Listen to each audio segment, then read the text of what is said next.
Mancala, how to play.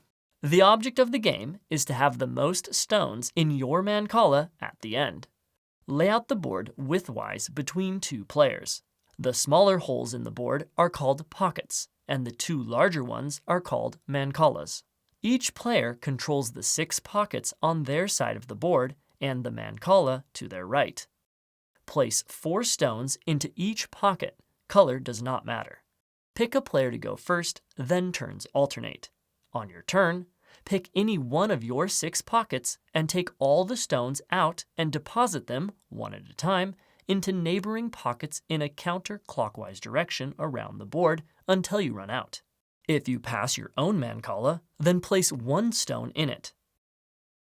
If you pass your opponent's mancala, then skip it. If your last stone is deposited into your own mancala, then you get to take another turn.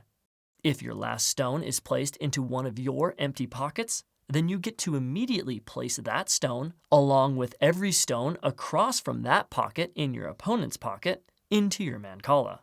You do not do this for placing your last stone in one of your opponent's empty pockets.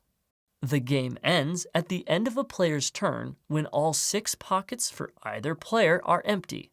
Then, the player with the most stones in their mancala wins.